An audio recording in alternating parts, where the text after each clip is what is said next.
ఒకవైపు పార్టీ నుంచి సస్పెన్షన్ వేటు, మరొకవైపు అధిష్టానం నియమించిన కొత్త ఇన్ఛార్జ్. అయినా సరే తగ్గేదే లేదంటూ సొంత పార్టీపైనే సవాల్ విసురుతున్నారు సత్యవేడు ఎమ్మెల్యే కోనేటి ఆదిమూలం. ఓ మహిళతో అసభ్యకర వీడియోల వ్యవహారం వెలుగులోకి వచ్చిన తరువాత టీడీపీ అధిష్టానం ఆయనపై వేటు వేసింది. కూరపాటి శంకర్ రెడ్డిని నియోజకవర్గ సమన్వయకర్తగా బరిలోకి దింపింది. ఇంతకీ సత్యవేడు కోటలో ఏం జరుగుతోంది? ఎమ్మెల్యే ఆదిమూలం పంతం నెగ్గుతుందా లేక అధిష్టానం మార్క్ వ్యూహం పనిచేస్తుందా?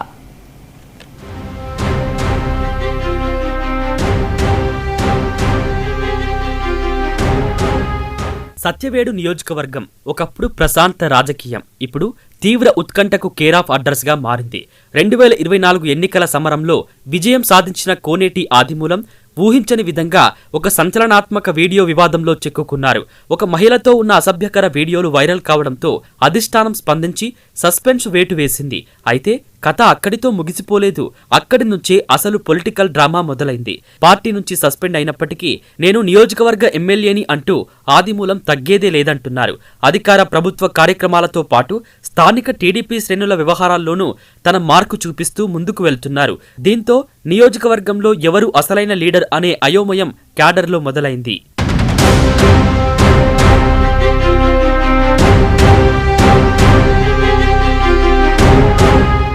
స్థానికంగా ఉన్న మాజీ ఎమ్మెల్యే హేమలత, ఆమె కుమార్తె శ్రీపతి, చంద్రశేఖర్ నాయుడు వంటి సీనియర్ నేతల పేర్లు పరిశీలనలోకి వచ్చాయి. అయితే అనూహ్య మలుపు తిరుగుతూ అనేక సమీకరణాలను తూచి చూసిన అధిష్టానం కేఎన్ఆర్ నిర్మాణ సంస్థ అధినేత కూరపాటి శంకర్ రెడ్డికి సమన్వయకర్త బాధ్యతలు అప్పగించింది. వ్యాపారవేత్తగా ఉన్న శంకర్ రెడ్డిని ఒక్కసారిగా సత్యవేడు బాధ్యుడిగా ప్రకటించడం స్థానిక క్యాడర్ను ఆశ్చర్యపరిచింది.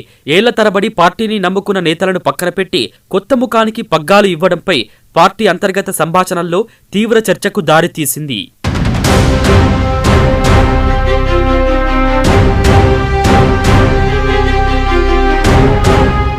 అధిష్టానం శంకర్ రెడ్డిని నియమించడమే ఆలస్యం. ఎమ్మెల్యే ఆదిమూలం తీవ్రస్థాయిలో విరుచుకుపడ్డారు.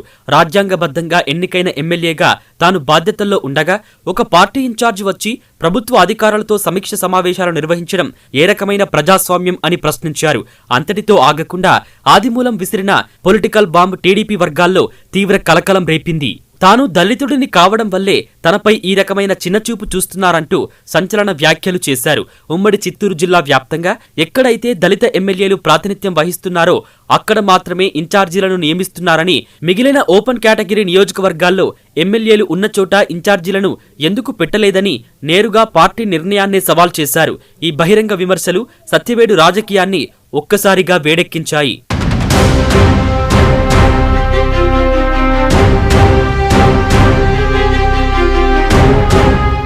సత్యవేడు వివాదం అధిష్టానానికి పెను సవాల్గా మారింది. ఒకవైపు ఆదిమూలంపై ఉన్న వీడియో ఆరోపణల నేపథ్యంలో సస్పెన్స్ వేటు ఎత్తివేయలేని పరిస్థితి, మరొకవైపు ఆయన నియోజకవర్గంలో చూపిస్తున్న ఆధిపత్యం. ఇటీవలే ముఖ్యమంత్రి చంద్రబాబు శ్రీసిటీ పర్యటనకు వచ్చిన సమయంలో సత్యవేడు పంచాయతీ ఆయన వద్దకు చేరినట్లు తెలుస్తోంది.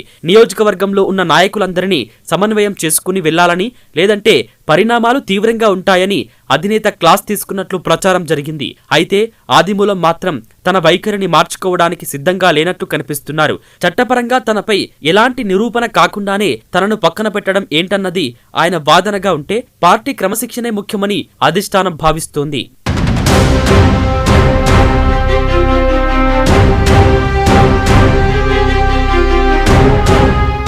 మరోవైపు సామాజిక సమీకరణాలు కూడా ఆసక్తికరంగా మారాయి. ఎస్సీ రిజర్వ్డ్ స్థానంలో ఓపెన్ కేటగిరీకి చెందిన శంకర్ రెడ్డిని సమన్వయకర్తగా నియమించడంపై రకరకాల విశ్లేషణలు వినిపిస్తున్నాయి. రాబోయే రోజుల్లో నియోజకవర్గాల పునర్విభజన జరిగితే సత్యవేడు జనరల్ సీటుగా మారే అవకాశం ఉందనే ప్రచారంతోనే అధిష్టానం ఈ అడుగు వేసిందని ఒక వర్గం అంచనా. కానీ ప్రస్తుతం దళిత ప్రతినిధి ఎమ్మెల్యేగా ఉన్న చోట ఓపెన్ కేటగిరీ నేతకు ఆధిపత్యం ఇవ్వడం వల్ల క్షేత్రస్థాయిలో ప్రజల్లోకి తప్పుడు సంకేతాలు వెళ్తాయని మరికొందరు హెచ్చరిస్తున్నారు. మొత్తానికి ఎమ్మెల్యే ఆదిమూలం వేస్తున్న ప్రశ్నలు, అధిష్టానం తీసుకున్న ఇన్ఛార్జ్ నిర్ణయం మధ్య సత్యవేడు టీడీపీ పరిస్థితి ముందు గొయ్యి వెనక నుయ్యి అన్న చందంగా తయారైంది. రానున్న రోజుల్లో ఈ పొలిటికల్ డ్రామా ఏ మలుపు తిరుగుతుందో వేచి చూడాల్సిందే.